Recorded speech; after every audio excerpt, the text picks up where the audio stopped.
붉은 노을이 충청도 들판 위로 번지던 그 여름 저녁 한 남자가 자신의 집 마루에 홀로 앉아 있었습니다. 그의 두 손은 떨리고 있었고 그 손에는 아직 마르지 않은 핏자국이 선명하게 남아 있었습니다.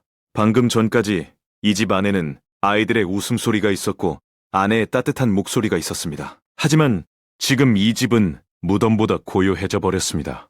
이 남자의 이름은 계백백제 최후의 장군이라 불리게 될 사람이었습니다. 그는 왜 전쟁터로 나가기 전에 자기 손으로 가장 사랑하는 사람들의 목숨을 거두어야만 했을까요? 이 이야기를 제대로 이해하려면 시간을 조금 뒤로 돌려야 합니다. 700년 가까이 이어져 온 찬란한 왕국 백제는 이 무렵 안에서부터 고다 무너지고 있었습니다. 의자왕은 즉위 초반만 해도 해동의 증자라 불릴 만큼 효심 깊고 과감한 군주였습니다. 신라의 대야성을 비롯해 40여 개의 성을 단숨에 함락시키며 한반도의 판도를 뒤흔들었던 정복군주이기도 했습니다. 그런데 재위 15년을 넘기면서 상황이 달라지기 시작합니다. 왕권을 강화하려는 의자왕과 기득권을 지키려는 귀족 세력 사이에 깊은 골이 파이기 시작한 겁니다. 충신성충은 옥에 갇혔고 흥수는 귀양길에 올랐습니다. 나라의 기둥이 되어야 할 인재들이 하나둘 쫓겨나는 동안 조정은 텅 비어갔습니다. 바로 이 틈을 신라가 놓치지 않았습니다. 신라의 김춘추는 바다를 건너 당나라까지 찾아가 동맹을 맺는 데 성공합니다. 서기 660년 여름 당나라 장수 소정방이 이끄는 13만 대군이 1900척의 전함에 올라 황해를 건너오기 시작했습니다. 동시에 신라의 최고 명장 김유신이 5만 정예군을 이끌고 육로로 백제를 향해 진격하고 있었습니다. 서쪽 바다에서 13만, 동쪽 육지에서 5만 합쳐서 20만에 가까운 대군이 백제를 향해 아가리를 벌리고 있었던 겁니다. 이 소식을 들은 백제 조정은 그야말로 아수라장이 되었습니다. 좌평의직은 당나라 군대와 먼저 싸우자고 했고 달솔 상영은 신라군을 먼저 막아야 한다고 했습니다. 귀양가 있던 흥수는 간곡하게 상소를 올려 백강과 탄현이라는 두 개의 요충지를 먼저 차지해서 적이 지칠 때까지 기다리자고 했습니다. 하지만 이 말이 조정에 닿았을 때 이미 신라군은 탄현을 넘어 백제 땅 깊숙이 들어와 있었습니다. 모든 것이 너무 늦어버린 겁니다. 다급해진 의자왕은 마지막 카드를 꺼내들었습니다.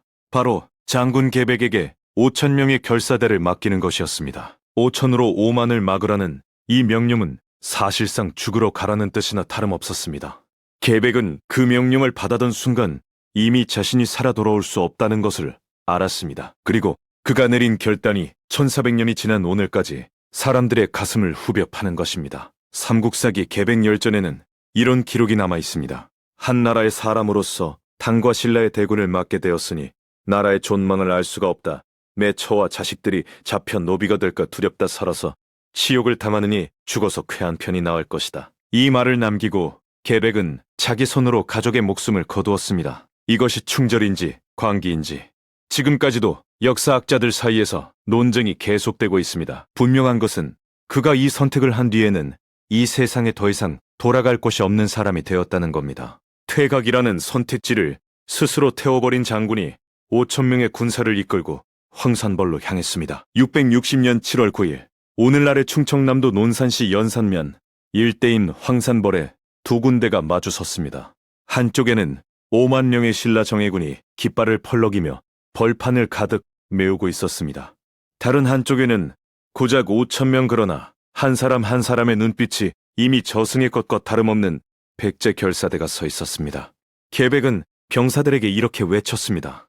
옛날 월나라의 구천은 5,000명으로 오나라 70만 대군을 격파하였다. 오늘 마땅히 각자 힘써 싸워 나라의 은혜에 보답하자. 그리고 첫 번째 돌격이 시작되었습니다. 놀라운 일이 벌어졌습니다. 죽기를 각오한 백제 결사대가 10배가 넘는 신라군을 뚫고 들어가 적진을 무너뜨리기 시작한 겁니다. 첫 번째 싸움에서 백제가 이겼습니다. 두 번째 싸움에서도 백제가 이겼습니다. 세 번째도 네 번째도 백제가 승리했습니다. 네 번의 접전에서 네 번 모두 죽음을 각오한 5,000명이 5만 명을 몰아붙인 겁니다. 이 와중에 신라 측에서도 처절한 장면이 펼쳐지고 있었습니다. 김유신의 조카이자 장군 품일의 아들인 관창이라는 소년이 있었습니다. 나이가 겨우 16이었습니다. 이 어린 화란이 갑옷을 입힌 말 위에 올라 홀로 백제 진영을 향해 돌격했습니다. 관창은 사로잡혀 계백 앞에 끌려갔습니다. 투구를 벗기자 아직 수염도 나지 않은 소년의 얼굴이 드러났습니다. 계백은 탄식하며 이렇게 말했다고 합니다. 신라에면 대적할 수 없겠구나. 소년도 이와 같은데 하물며 어른이야. 그리고 차마 해치지 못하고 살려서 돌려보냈습니다. 적장이면서도 어린 용사의 목숨만은 빼앗지 못했던 그 순간에 계백이라는 사람의 본질이 드러납니다. 가족을 뺀 그 손이 적의 소년은 살려보낸 겁니다. 하지만 돌아간 관창은 아버지 품일에게 짧은 인사만 건네고 다시 백제 진영을 향해 말을 몰았습니다. 이번에는 돌아오지 못했습니다. 계백은 두 번째로 달려든 관창의 목을 벨 수밖에 없었습니다. 관창에 잘린 멀리가 말 한 장에 매달려 신라 진영으로 돌아왔을 때 신라군 전체에 분노와 비통함이 불길처럼 번졌습니다. 오랜 행군으로 지쳐있던 병사들의 눈에 다시 불이 켜졌습니다. 김유신은 이 순간을 놓치지 않았습니다. 전군을 향해 총돌격 명령을 내린 겁니다. 5번째 싸움은 앞에 4번과 완전히 달랐습니다. 5만 명이 한꺼번에 밀려들었고 아무리 죽기를 각오한 결사대라 해도 이 거대한 파도를 막아낼 수는 없었습니다. 5천 명은 한 명 한 명 쓰러져 갔고 계백도 그 한가운데서 칼을 놓지 않은 채 최후를 맞이했습니다. 삼국사기에는 이날 백제군 3,350명이 전사했다고 기록되어 있습니다. 좌평 충상과 달솔 상영을 비롯한 1,650여 명은 항복했지만 계백과 그를 끝까지 따른 병사들은 수락산 자락까지 밀리면서 전멸한 것으로 전해집니다. 황산벌이 무너지자 백제의 운명은 그대로 무너져 내렸습니다. 같은 날 소정방의 당나라 군대는 서쪽 백강 입구에서 백제 수비군을 격파하고 상륙에 성공했습니다. 동쪽과 서쪽에서 동시에 뚫린 백제는 더 이상 버틸 힘이 남아있지 않았습니다. 의자왕은 태자와 함께 웅진성으로 도망쳤지만 결국 항복하고 말았습니다. 700년 가까이 이어진 왕국이 불과 열흘 만에 역사 속으로 사라져버린 겁니다. 돌아보면 백제의 멸망은 하루아침에 일어난 것이 아니었습니다. 왕과 귀족의 분열이 나라의 뼈대를 걷어먹고 있을 때 아무도 그것을 막지 못했습니다. 적이 코앞까지 밀려왔는데도 조정에서는 어디를 먼저 막을지조차 결정하지 못하고 논쟁만 벌이고 있었습니다. 탄현이라는 천혜의 방어선이 있었는데도 한 명의 병사도 배치하지 않아 신라군이 무혈로 통과해버렸습니다. 결국 700년 왕국의 마지막 방어선은 단 한 명의 장군과 5,000명의 목숨이 되어야 했습니다. 그래서 계백의 이야기는 단순한 전쟁 영웅의 서사가 아닙니다. 이것은 무너지는 나라를 혼자 등에 지고 걸어간 한 인간의 비극입니다. 나라가 그를 지켜주지 못했는데 그는 끝까지 나라를 지키려 했습니다. 돌아갈 가족도 돌아갈 집도 스스로 없애버린 채 오직 전장에서 죽는 것만이 자신의 마지막 의무라고 믿었던 사람이었습니다. 1400년이 흐른 지금 충청남도 논산의 옛 황산벌터에 서면 그때의 함성은 들리지 않습니다. 그저 바람만이 들판 위를 스쳐 지나갈 뿐입니다.